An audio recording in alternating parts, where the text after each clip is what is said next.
नमस्कार दोस्तों। Bihar estate paper PGT commerce MCQ series का ये पहला पार्ट है। इसमें हम अकाउंटेंसी के 10 एमसीक्यूज डिस्कस करेंगे, लेकिन जो 10 एमसीक्यूज हैं उनमें हम कम से कम 50 एमसीक्यूज का मटेरियल तैयार कराएंगे, क्योंकि प्रॉपर डिस्कशन करेंगे हर क्वेश्चन का और जो महत्वपूर्ण ऑप्शंस हैं उनको भी डिस्कस करेंगे, ताकि अन्य क्वेश्चंस भी उससे रिलेटेड अगर आते हैं तो वो भी अटेम्प्ट किए जा सकें। बिहार टेट का जो एग्जाम इस बार हो रहा है कॉमर्स सब्जेक्ट के लिए, उसमें अकाउंटेंसी के क्वेश्चंस भी रहेंगे, बिजनेस स्टडीज के क्वेश्चंस भी रहेंगे और एंटरप्रेन्योरशिप के क्वेश्चंस भी रहेंगे। तो इकट्ठा एक ही पेपर होगा सबके लिए। और उसमें अकाउंटेंसी के जो क्वेश्चंस होते हैं उसमें अकाउंट्स की फैक्चुअल बातें ही ज्यादा पूछी जाती हैं, कैलकुलेशन वाले क्वेश्चन कम रहते हैं। ये ट्रेंड रहता है जितने भी पीजीटी कॉमर्स एग्जाम्स रहते हैं। तो अकाउंटेंसी में जो फैक्चुअल इंफॉर्मेशन है उनकी समझ बहुत ज्यादा जरूरी है। इसी के लिए हम ये सीरीज स्टार्ट कर रहे हैं और इसमें हम तीनों सब्जेक्ट के क्वेश्चंस रखेंगे। हालांकि आज जो पहला पार्ट है इसमें हम जो 10 एमसीक्यू रख रहे हैं वो पिछला बिहार टेट का क्वेश्चन पेपर था अकाउंटेंसी का, उसके 10 क्वेश्चंस ले रहे हैं। इसके बाद बाकी क्वेश्चंस और एग्जाम से भी लिए जाएंगे। स्टार्ट करते हैं आज का डिस्कशन। इस सीरीज में हम हिंदी और इंग्लिश बाइलिंगुअल रखेंगे हर क्वेश्चन को, ताकि सभी के लिए आसानी रहे समझने में। डिस्कशन भी बाइलिंगुअल ही होगा। पहला जो क्वेश्चन है इसमें पूछा गया है कि system of writing transactions based on dual concept, द्विपक्षीय अवधारणा पर आधारित लेन देनों को लिखने की प्रणाली को क्या कहा जाता है। इसका जो सही जवाब है वो है ऑप्शन 1, डबल एंट्री सिस्टम, दोहरा लेखा प्रणाली। डबल एंट्री सिस्टम अकाउंटिंग का वैसा सिस्टम है जिसमें हर एक ट्रांजैक्शन के दो एस्पेक्ट रिकॉर्ड किए जाते हैं और कम से कम दो साइड में रिकॉर्ड किए जाते हैं। एक साइड डेबिट होता है, दूसरा साइड क्रेडिट होता है। अकाउंटिंग के जो मेजर सिस्टम है रिकॉर्डिंग के, एक है डबल एंट्री सिस्टम और दूसरा है single entry system. Double entry system एक साइंटिफिक सिस्टम है, सिंगल एंट्री सिस्टम एक अनसाइंटिफिक सिस्टम है। जो डबल एंट्री सिस्टम होता है ये सभी कंपनीज के लिए इंडिया में नेसेसरी होता है और सिंगल एंट्री सिस्टम किसी के लिए नेसेसरी नहीं होता है। ये बहुत जो छोटे लेवल के बिजनेसमैन होते हैं वो अपनी सुविधा के हिसाब से इसको रख लेते हैं। बाकी जहां पे भी लीगल रिक्वायरमेंट होती है अकाउंट्स प्रिपेयर करने की, वहां डबल एंट्री सिस्टम में ही अकाउंट तैयार किए जाते हैं। पुष्प पालन की दोहरा लेखा प्रणाली का आविष्कार किसने किया, किसने इन्वेंट किया double entry system of book keeping.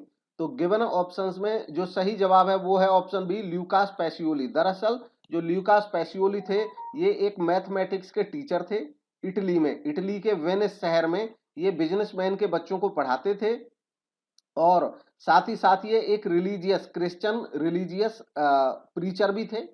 इसके साथ ही ये एक मैथमेटिक्स के टीचर भी थे, विद्वान भी थे।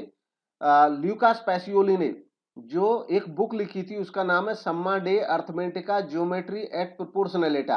दरअसल इन्होंने डबल एंट्री सिस्टम के ऊपर एक बुक लिखी थी जिसमें इन्होंने डेबिट और क्रेडिट की प्रणाली के बारे में विस्तार से बताया था। डेबिट क्रेडिट के रूल भी इन्होंने बताए थे। इनको डबल एंट्री सिस्टम का फादर भी कहा जाता है और इनको अकाउंटिंग का फादर भी इन्हीं को बोल दिया जाता है और बुक कीपिंग का फादर भी इन्हीं को बोल दिया जाता है। नेक्स्ट है फिक्स्ड एसेट इंक्लूड, अचल संपत्ति में शामिल होते हैं। तो जो गिवन ऑप्शन हैं उनमें सही जवाब है ऑप्शन सी, फर्नीचर एक अचल संपत्ति है। दरअसल जो एसेट्स होती हैं वो उनके वेरिएबिलिटी के आधार पर दो तरह की हो सकती हैं। एक होती है करंट एसेट, दूसरी होती है फिक्स्ड एसेट।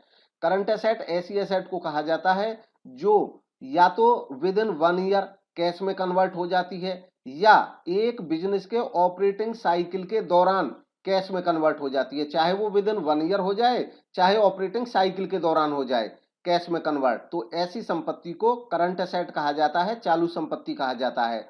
इसके अलावा ऐसी संपत्ति जो लंबे समय तक बिजनेस यूज करता है, साल दर साल यूज करता है, उनको फिक्स्ड एसेट कहा जाता है। फर्नीचर फिक्स्ड एसेट है, बाकी closing stock, advance payment, cash in hand, ये सब करंट एसेट के एग्जांपल हैं। नेक्स्ट है which of the following is virtual asset, इनमें से वर्चुअल एसेट कौन सी है। गिवन ऑप्शंस में जो सही जवाब है वो है ऑप्शन ए, ख्याति, गुडविल। गुडविल एक वर्चुअल एसेट है। वर्चुअल एसेट का मतलब होता है कि ऐसी एसेट जो एसेट तो है बट वो वर्चुअल है, आभासी है, उसका हम आभास कर सकते हैं केवल। उसको अगर हम प्रॉपर वैल्यू करना चाहें, उसको हम टच करना चाहें, देखना चाहें, उसको हम कैश में कन्वर्ट करना चाहें, तो एक्यूरेसी उसमें नहीं रहती है। तो गुडविल एक इंटेंजिबल एसेट है, अदृश्य संपत्ति है। गुडविल एक इंटेंजिबल अदृश्य संपत्ति है। साथ ही साथ गुडविल एक आभासी संपत्ति है, और साथ ही साथ गुडविल एक रियल एसेट भी है, वास्तविक संपत्ति भी है। ये ध्यान रखने की जरूरत है। गुडविल एक रियल एसेट है, गुडविल एक फिक्स्ड एसेट है, गुडविल एक इंटेंजिबल एसेट है, और गुडविल एक वर्चुअल एसेट है। ये सभी इसके जो मीनिंग है वो सही है। बिल्डिंग, फर्नीचर, बीआर ये वर्चुअल नहीं है, ये एसेट फिजिकल एग्जिस्टेंस वाली एसेट है, फिक्स्ड तो है ही। नेक्स्ट है, in what form does a trader adopt accounting. एक जो ट्रेडर होता है, व्यापारी होता है, वो किस स्वरूप में अपने यहाँ अकाउंटिंग को अपनाता है।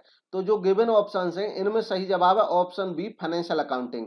दरअसल जो मेजर अकाउंटिंग का फॉर्म है वो फाइनेंशियल अकाउंटिंग ही है, जिसको सभी लोग अपनाते हैं। फाइनेंशियल अकाउंटिंग वो अकाउंट है जिसमें हम फाइनेंशियल रिकॉर्ड को मेंटेन करते हैं। कॉस्ट अकाउंटिंग फाइनेंशियल अकाउंटिंग के बेस पे ही तैयार की जाती है। कॉस्ट अकाउंटिंग मैन्युफैक्चरर जो होते हैं, जो उत्पादक होते हैं, वो अपनाते हैं अपने यहाँ उत्पादन की कॉस्ट को जानने के लिए। फाइनेंशियल अकाउंटिंग सभी लोग अपनाते हैं, उत्पादक भी अपनाते हैं, व्यापारी भी अपनाते हैं। सिंगल एंट्री सिस्टम भी एक ट्रेडर अपनाता है, बट आमतौर पे जो छोटे लेवल के व्यापारी हैं वो अपनाते हैं। तो चूंकि यहाँ पे जो गिवन ऑप्शन है उनमें से हमें बेस्ट पॉसिबल ऑप्शन का चयन करना था, इसलिए बी ऑप्शन यहाँ पे ज्यादा सही है, क्योंकि ज्यादातर व्यापारी फाइनेंशियल अकाउंटिंग को अपनाते हैं। और मैनेजरियल अकाउंटिंग भी ऐसा अकाउंटिंग का टाइप है जिसको मैनेजरियल डिसीजंस के लिए जो बड़ी संस्थाएं हैं, बड़ी कंपनी जो वो अपनाती हैं। नेक्स्ट है, दोहरा लेखा प्रणाली का नियम, जाने वाली वस्तुओं को credit, the rule of double entry system credit to outgoing items applies to. तो गिवन ऑप्शंस में जो सही जवाब है, इसमें पूछा है कि ये रूल किस पे अप्लाई होता है, तो ये रूल अप्लाई होता है रियल अकाउंट के मामले में। दरअसल अकाउंटिंग में डेबिट और क्रेडिट करने के रूल्स होते हैं। जो रूल्स होते हैं उनको कहा जाता है गोल्डन रूल्स ऑफ अकाउंट। इनको गोल्डन रूल्स कहा जाता है अकाउंटिंग के। ये रूल क्या है? ये रूल है दो तरीके से, मैं दोनों तरीके के रूल्स को बताऊंगा। एक होते हैं ट्रेडिशनल अप्रोच जो है अकाउंटिंग की। ट्रेडिशनल अप्रोच जो है अकाउंटिंग की, इसको ब्रिटिश अप्रोच भी कहा जाता है।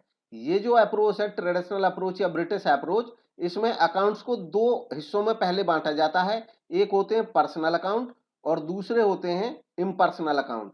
जो इम्पर्सनल अकाउंट होते हैं इनको भी आगे दो हिस्सों में बांटा जाता है। एक हो जाते हैं इनमें से रियल अकाउंट और दूसरे हो जाते हैं नॉमिनल अकाउंट। अब जो रूल्स हैं अकाउंटिंग के डेबिट और क्रेडिट करने के, वो इस तरीके से हैं। जो पर्सनल अकाउंट का रूल है वो है debit the receiver, credit the giver. Debit the receiver और क्रेडिट द गिवर, ये रूल है। रियल अकाउंट का रूल है debit what comes in, credit what goes out. जो जाता है उसको क्रेडिट करो, डेबिट व्हाट कम्स इन, जो आता है उसको क्रेडिट करो। जो ओरिजिनल इसका ये रूल हुआ debit what comes in, credit what goes out. फिर है नॉमिनल अकाउंट। नॉमिनल अकाउंट का रूल होता है debit all losses and expenses, debit all losses and expenses and credit all income and gains. Income और gain को credit करिए और expenses को और लॉसेज को डेबिट करिए। ये रूल्स हैं जो ब्रिटिश अप्रोच के हैं। फिर एक नई अप्रोच है जिसको कहा जाता है मॉडर्न अप्रोच।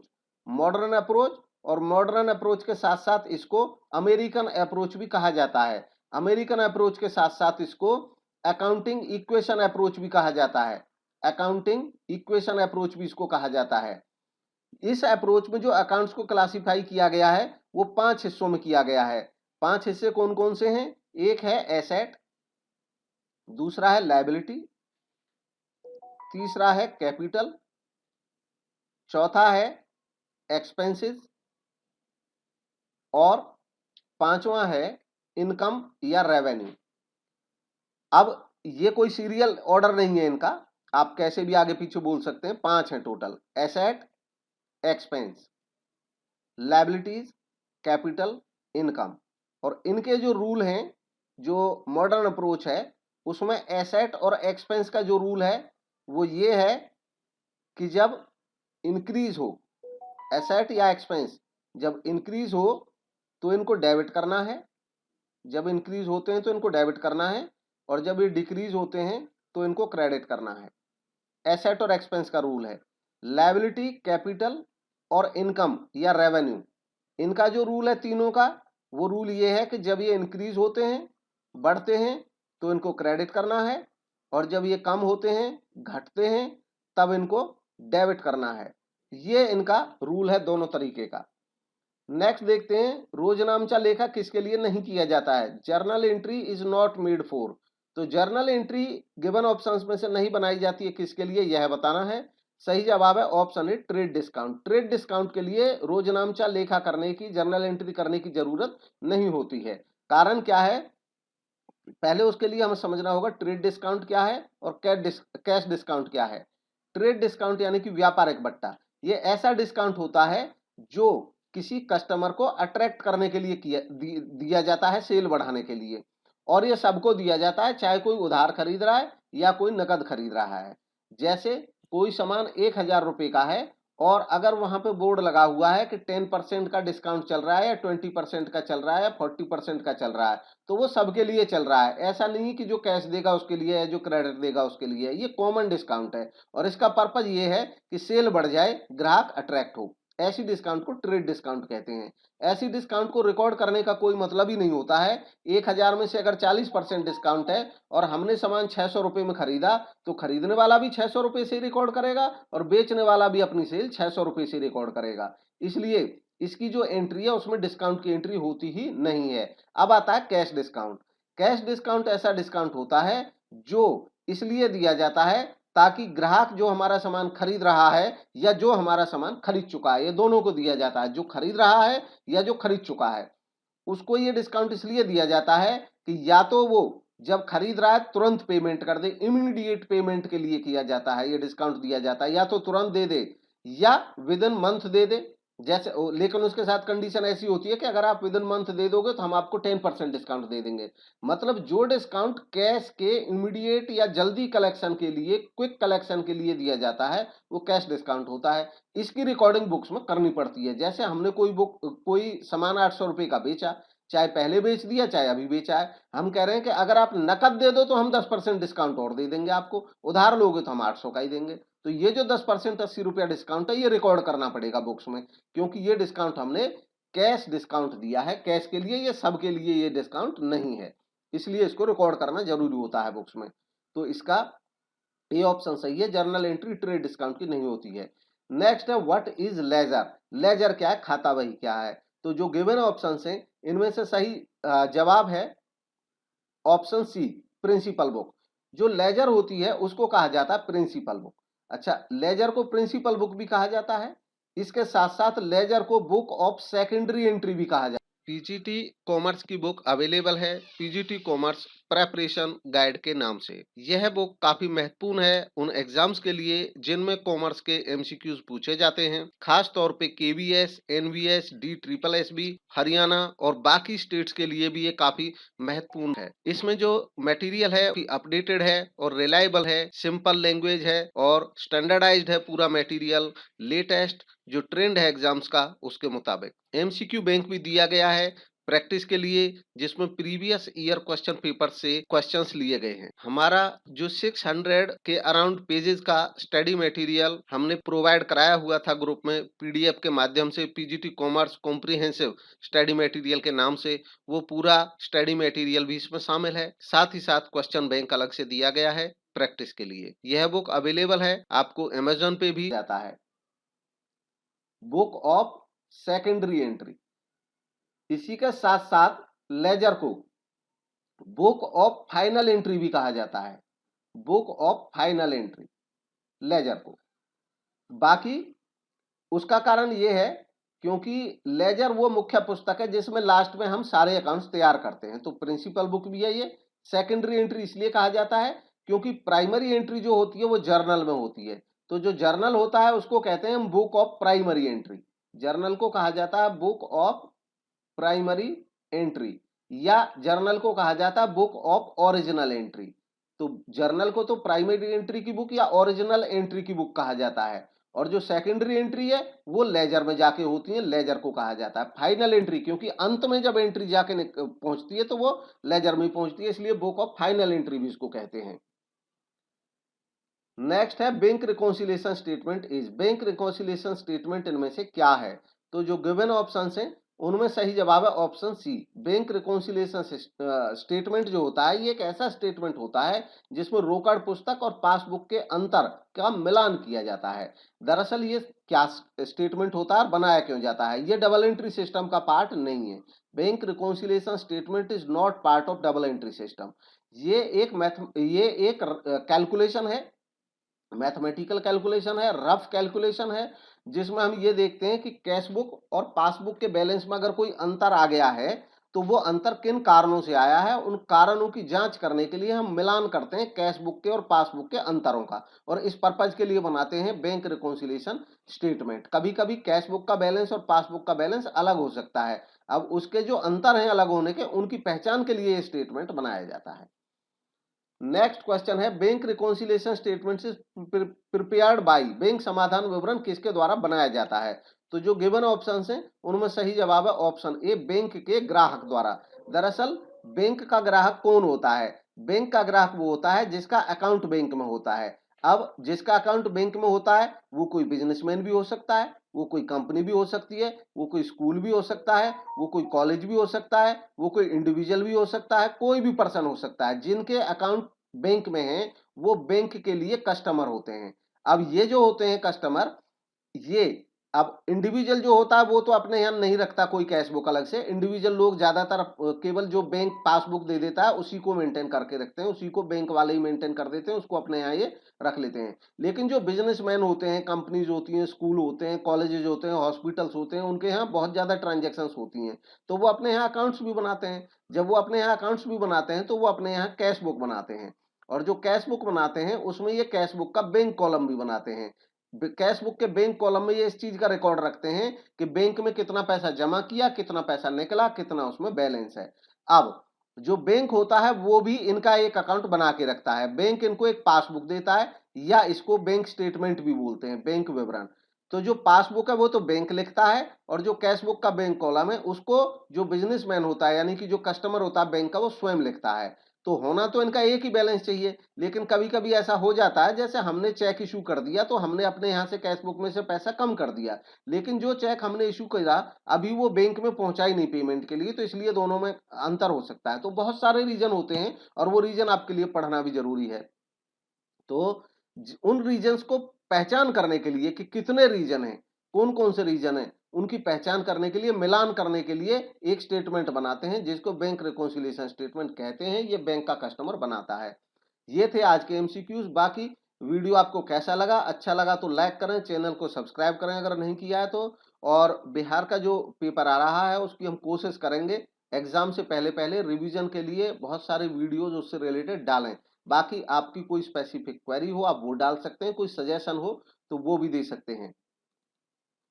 इसकी बुक्स के मटेरियल के लिए सबसे अच्छा है आप बिहार बोर्ड में जो बुक्स पढ़ाई जाती हैं, चाहे बिजनेस स्टडीज की है, चाहे अकाउंटेंसी की है या एंटरप्रेन्योरशिप की है, वो बुक लें और उनको पढ़ें। इसके अलावा अगर वो नहीं है आपके पास तो आप एनसीईआरटी की बुक भी ले सकते हैं जो सीबीएसई में चलती हैं, आप उनसे भी पढ़ाई कर सकते हैं।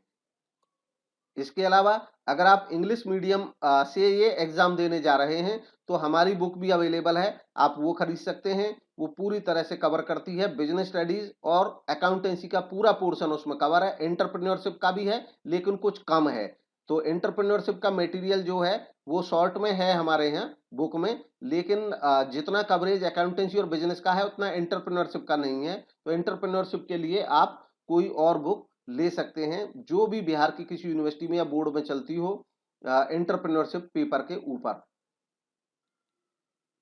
हमारी जो बुक है वो कॉमन बुक है पीजीटी कॉमर्स के लिए, वो बिहार के लिए ही नहीं, वो नवोदय विद्यालय, केंद्रीय विद्यालय, सैनिक स्कूल, आप जहां का भी एग्जाम दोगे उन सभी में काम आने वाली है। कॉम्प्रिहेंसिव उसमें सिलेबस है और उसमें प्रैक्टिस के लिए 1700 से ज्यादा क्वेश्चन है, 1700 प्लस क्वेश्चन हैं, और वो क्वेश्चन ऐसे हैं जो रिपीटेडली एग्जाम्स में पूछे जाते रहते हैं।